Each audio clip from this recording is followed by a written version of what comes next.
Olá, pessoal. Daremos início hoje a mais uma videoaula. Nosso tema de hoje é a crise de 1929, crise que abalou a economia mundial no pós-Primeira Guerra Mundial. Então, vamos lá, vamos começar a nossa videoaula? Então, bom, primeiro nós temos aqui um mapa mental mostrando para a gente os principais pontos do tema que nós iremos abordar. O liberalismo econômico, período marcado pelo próprio mercado se regulando, a livre concorrência, a especulação financeira e a supervalorização das ações, ou seja, a supervalorização das empresas. Temos a recuperação da economia europeia, lembrando que a guerra, a Primeira Guerra Mundial, assim como a Segunda, ela se deu em solo europeu, levando aí à destruição de boa parte das forças produtivas na Europa, seja o próprio homem, como o operariado e o principal produtor de valores e mercadorias, como também os meios de produção, as máquinas, as fábricas, os depósitos de matérias-primas. Isso vai fazer com que, no pós-guerra, gradativamente, isso vá se recompondo, vá se retomando, vá se normalizando. A queda do consumo de produtos americanos, lembrando que os Estados Unidos foi o maior fornecedor de produtos à Europa em guerra. Os Estados Unidos deixou de ser devedor para se tornar credor, deixou de ser uma economia em crescimento para ser a principal economia do mundo do pós-guerra. A queda do mercado consumidor, ou seja, a partir do momento que essas mercadorias não eram usadas para abastecer o mercado interno americano e também o mercado externo, em função do que eu já coloquei, dos problemas enfrentados aí com a produção europeia, a destruição das forças produtivas, os Estados Unidos, então, com o retorno, a retomada das fábricas, dos trabalhadores, da produção na Europa, esses produtos americanos foram deixando de ser amplamente como eram antes do período do pós-guerra. Bom, temos aí também o reflexo no Brasil. Lembrando que o Brasil, nesse período, era o maior exportador de café. Lembrando novamente que o café é um produto de sobremesa e sofreu uma ampla desvalorização no mercado externo. Uma das políticas do governo brasileiro foi exatamente queimar o café para provocar uma valorização artificial. Mas vamos ver também que, nesse período, houve uma diversificação dos recursos, relativos ao ganho com a produção cafeeira. E essa diversificação ela vai exatamente em direção a um processo de industrialização aqui no Brasil. Lá na Primeira República, nós vimos essa diversificação, mas a empresa ou a indústria instalada no Brasil era aquela de bens de consumo corrente, sabonete, sapato, tecido e tal. Já agora nós vamos ver essa inversão de capitais, saindo do capital agrícola, agrário, para o capital industrial, jamais nos setores de base, na indústria de base, levando então a um processo aí de expansão e crescimento da indústria brasileira. Bom, nos Estados Unidos é óbvio, com a alta produtividade, nesse período entre guerras, a economia americana vai crescer, o consumo vai crescer, o American Dreams, o sonho de vida dos americanos, a forma de vida dos americanos vai acabar se propagando e, por que não dizer, se mundializando. Mas logo depois nós vamos ver aí os problemas com a recuperação da economia europeia que vão gerar para a economia americana. Então temos lá as consequências, as falências, as quebras, o aumento do nacionalismo na Europa e lá na frente a Segunda Guerra Mundial. Ok? Então, vamos dar isso a nossa videoaula? Ok, então vamos lá. Bom, período entre guerras, né? Como eu coloquei, esse período que vai final de 1918 até 1939, 40, depois o início da Segunda Guerra Mundial. Então é esse período o que nós vamos estar vendo nesse momento. Então,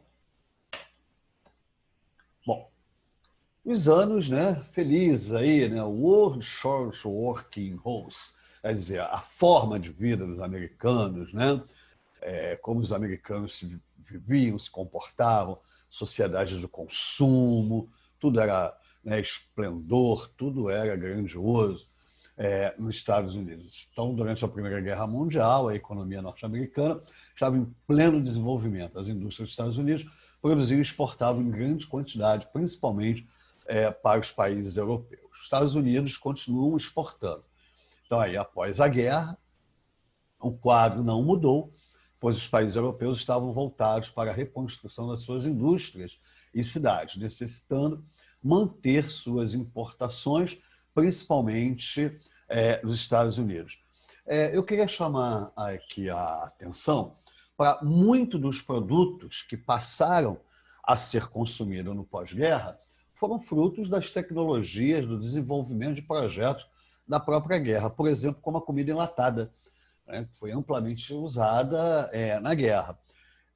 Outra coisa também, os automóveis, né, também com o desenvolvimento de projetos de tanques, de carros para se locomoverem na Europa no período de guerra, isso acabou, então, estimulando e incentivando o desenvolvimento da indústria automobilística. E aí temos o exemplo do Ford, né, do Henry Ford dos Estados Unidos, que foi o grande projetor da linha de montagem, apoiado, né, e baseado no Taylor, no chamado Taylorismo, né, no Frederick Taylor, que era um economista que desenvolveu esse método da produção em série, da linha de montagem. Apesar que, né, havia aí, nós vamos ver um pouquinho mais à frente, uma certa diferença com o modelo do Taylor e depois a própria adaptação do Ford às suas fábricas.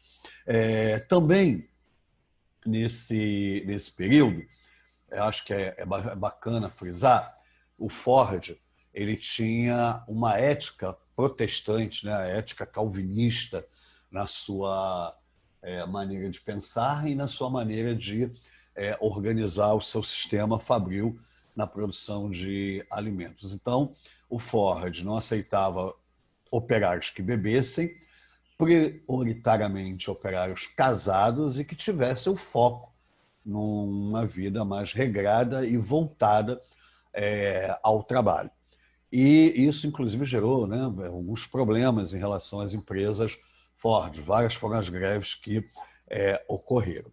A outra coisa também é que o Ford foi um grande apoiador da lei seca, né, que estava dentro da questão da ética calvinista, né? A questão de se o cara não bebe, não fuma, não vai para a vida, entre aspas, mundana, então ele vai estar mais centrado ao mundo do trabalho com maior produtividade. Então, o Ford tinha esse pensamento. A outra coisa também, que eu acho que é bacana nós destacarmos nesse momento, que os vários processos que ocorreram nesse período, como a eletrificação de várias cidades, a chegada da energia elétrica, né? Tem a lâmpada, a invenção da lâmpada, que também vai mudar significativamente a vida das pessoas. Antes não se conseguia produzir à noite, agora as fábricas vão poder funcionar 24 horas com a eletrificação e também a invenção da lâmpada, a luz, né? A lâmpada incandescente. Temos aí também as inovações que passam a ser consumidas, como geladeira, gramofones, ou seja, todos aqueles produtos do consumo. A expansão do crédito, né? Os Estados Unidos é um dos primeiros países a usar o crédito pessoal, a dar crédito para que as pessoas pudessem comprar, e com isso surgem as grandes lojas de departamento. Ou seja, a Belle Époque nos Estados Unidos, né? O crescimento econômico, a grandiosidade. Mas, por outro lado, também havia os aspectos negativos, né? A Ku Klux Klan voltou a se reorganizar, a Ku Klux Klan, que é uma organização racista, que prega, né, a questão da superioridade racial branca, e ela, então, retoma suas atividades nesse período. Temos também a caça, literalmente, né, caça a comunistas, anarquistas dentro dos Estados Unidos. E tem até um caso muito significativo dos irmãos Vanzetti, que acabaram sendo levados à pena de morte, não por questões de serem perigosos, assassinos e tal, mas por questões políticas. E o próprio darwinismo, né, que foi colocado aí em xeque nesse período nos Estados Unidos, em função dessa predominância das ideias protestantes lá nos Estados Unidos. Bom, então temos aí as características do Taylorismo, né, a característica do Fordismo. Aqui, então, a gente consegue visualizar algumas diferenças entre, apesar do Taylor ter sido ele, o cara que levou o processo para as empresas, para as fábricas do Ford, eles tinham certa, vamos dizer assim, diferenças na maneira de organização.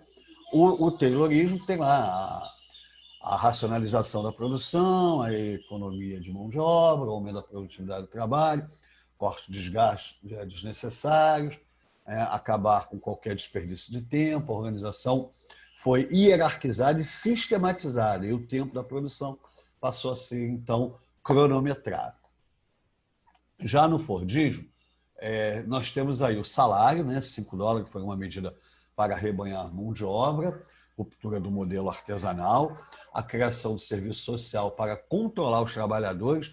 Apenas os bons trabalhadores recebem o salário dos $5 no primeiro ano, 28% não recebe. É aquilo que eu falei, os que não bebiam, que tinham uma vida regrada, né, que eram voltados para a família, bons hábitos alimentares. Ou seja, o Ford, além de controlar a maneira de produzir, controlava também a forma, o comportamento dos seus trabalhadores. Com um novo modelo produtivo, o Ford obtém 53% do mercado mundial na venda dos automóveis. É um dado apenas meramente ilustrativo. Nos Estados Unidos, de cada 6 americanos, um tinha carro, enquanto a média mundial era de 83 pessoas para um carro, né? Bom, então tudo isso vai fazer com que as empresas, né, americanas, que aí da empresa Ford, esses métodos vão se generalizar por outras áreas da produção, e então as empresas americanas vão crescer e explorar bastante a mão de obra nesse período. Bom, a propaganda da década de 20, né, dos americanos, o consumo, como eu coloquei aí a Coca-Cola, né, da geladeira, do carro, do gramofone, ou seja, aquele padrão, né, americano.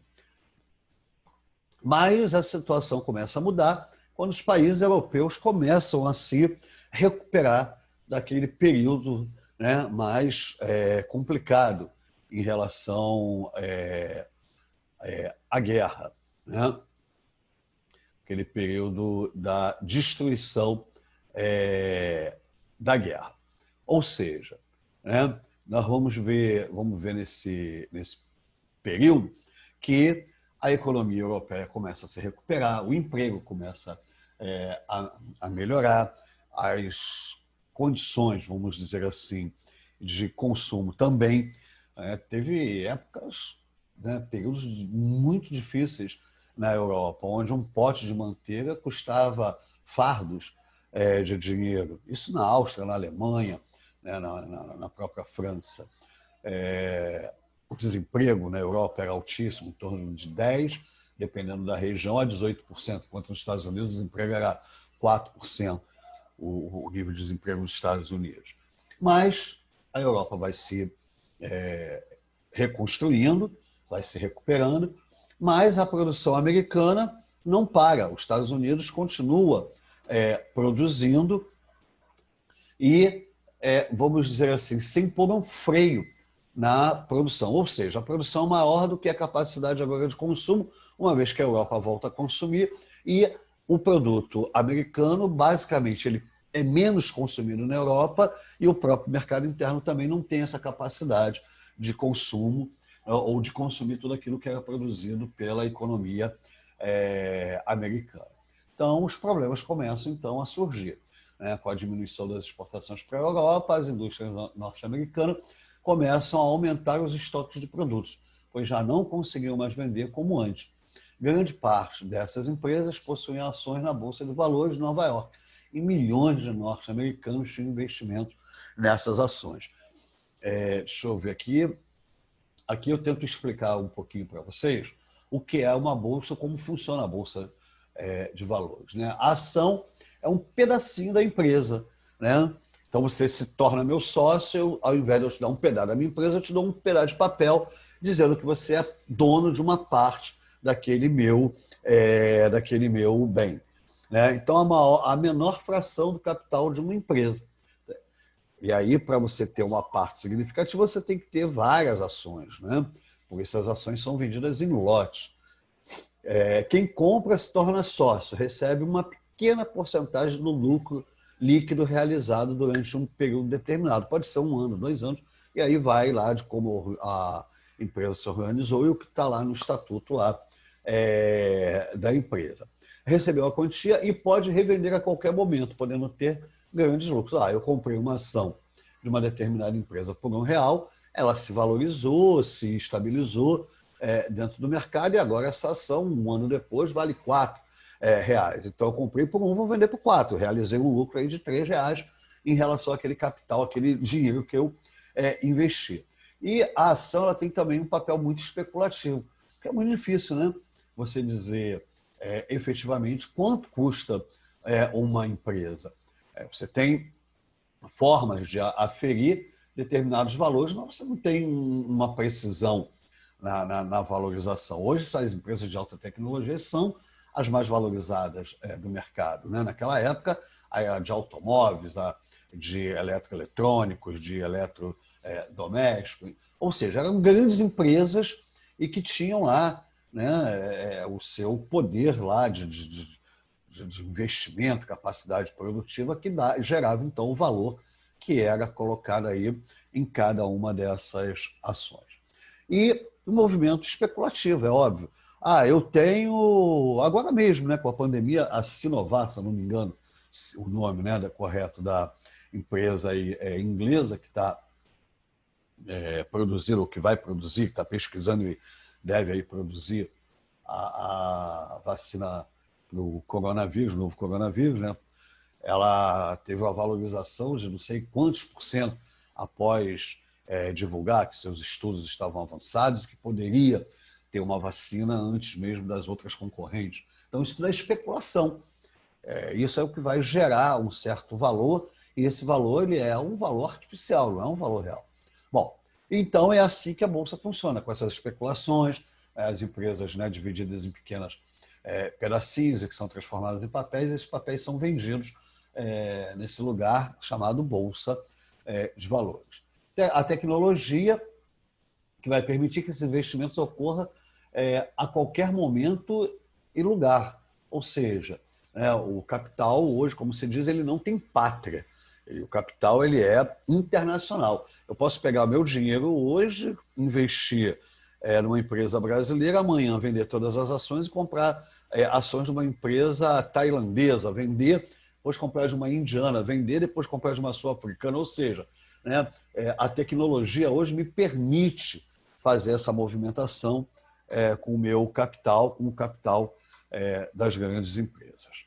Bom, mas essas empresas se valorizaram excessivamente, tiveram valores além dos seus valores reais, e aí, conforme esse consumo foi diminuindo, as empresas europeias foram voltando a produzir, foi se descobrindo que as empresas americanas estavam infladas, estavam super valorizadas. E muitos descobriram que uma ação que foi comprada por R$10, na verdade, ela valia 3 centavos, imagina, você compra um produto por R$10 e você descobre que, na verdade, aquele produto custa 3 centavos.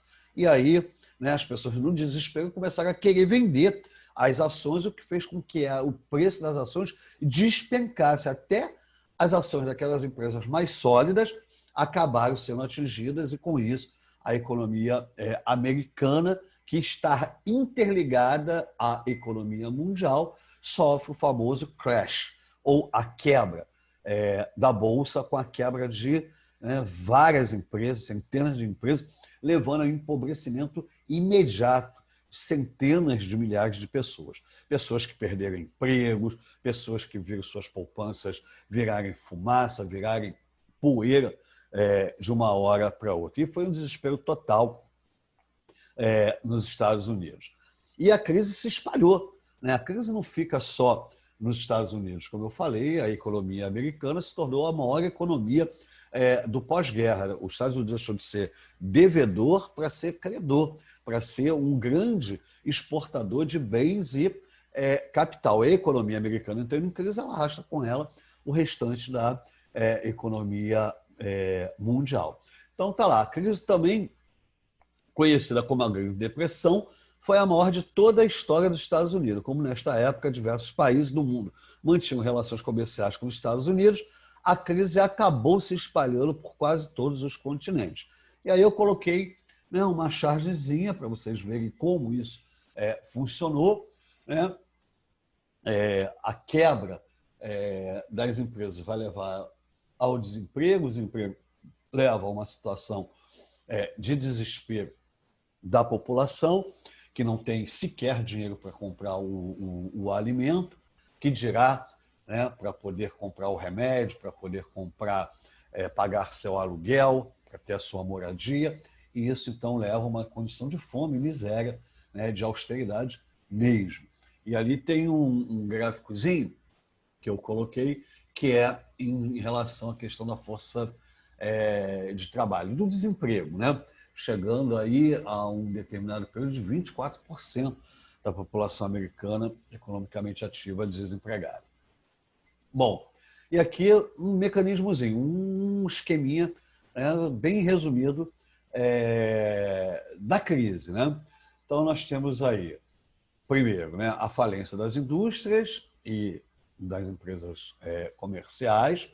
Temos, com a falência, o desemprego, que é a quebra dos rendimentos, a quebra do consumo, que vai levar a um subconsumo e a superprodução, que vai fazer com que esse consumo se dê de uma maneira agora humanamente impossível. Você tem muita mercadoria desvalorizada e pessoas que não têm dinheiro para poder comprar, mesmo que desvalorizadas essas mercadorias. Então é a baixa do preço e a quebra do lucro, né? Ou seja, o cara produzia por 10, para ter lucro ele deveria vender pelo menos por 11, agora tem que vender por 8, menos um valor menor do que aquele custo que ele teve para produzir. Isso leva à quebra das ações das empresas, né? A falência de bancos e a diminuição do crédito. Lembra que eu falei para vocês que no auge, né, no boom da economia americana, foi quando foi criado aquele sistema de crédito pessoal. Imagina, as pessoas pegavam crédito, compravam, se endividavam e aí, de repente, sem emprego, né, sem ter condições de pagar, ou seja, o dinheiro realmente ficou bastante escasso nos Estados Unidos. E aqui, como eu falei, houve reflexo dessa crise também aqui no Brasil. O Brasil era o principal exportador de café, e café é um produto de sobremesa. Né? Eu vou deixar de tomar o café se eu não tiver o dinheiro para comprar a carne, o macarrão, o arroz, para pagar o aluguel, o remédio, o café, eu posso ficar sem ele. O restante é gênero de primeira necessidade, eu não tenho como. E a política do governo brasileiro, então, foi queimar boa parte da safra de café para artificialmente valorizar o preço do café e tentar, então, garantir recursos ao Estado brasileiro, de maneira que o Estado pudesse ter capacidade de investir e resguardar e ressalvar os ganhos dos cafeicultores. Como sempre, o Estado sendo usado para fins privados, quando deveria na verdade, ter sido usado para fim coletivo de toda a população. Bom, mas de qualquer maneira isso vai fazer com que haja uma mudança no comportamento do investimento produtivo no Brasil, que deixa de ser um investimento investimento no setor produtivo rural, agrário, para agora estar se transferindo capital para nova forma de investimento, que é o investimento, ou seja, o que a gente chama, né, da transferência de capital ou da substituição dessa maneira de investimento, levando então ao investimento na indústria brasileira. E como eu falei, não mais naquela indústria de bens de consumo corrente, aquele que você consome rapidamente, sabonete, a vela, o sapato, o tecido, e agora em empresas, em fábricas de bens de produção. O aço, o cimento, empresas mais do ramo do chamado aí departamento 1, ou dos bens de produção. E, em função de toda a crise que tomou conta dos Estados Unidos, houve, então, no governo do Franklin Delano Roosevelt, a criação do New Deal. O New Deal foi um programa econômico, né, criado pelo economista britânico John Maynard Keynes, que promoveu uma estratégia de intervenção do Estado na economia, de modo a que o Estado fosse o principal investidor na recuperação da economia. E de que maneira isso se deu? Através da criação de um amplo canteiro de obras, e essas obras públicas voltadas à infraestrutura. E a ideia era simples, né? Se você gera um emprego simples, esse emprego vai gerar renda, que vai gerar consumo, que vai alimentar a fábrica, a produção, que vai gerar novamente emprego e formando então essa engrenagem que acabou sendo bem sucedida. Tá? E não foi só no aspecto urbano, não. O crédito ao produtor rural também, para que ele voltasse a produzir os alimentos, voltasse a comprar bens de capital para desenvolver a sua produção. Porque os Estados Unidos é muito comum, né?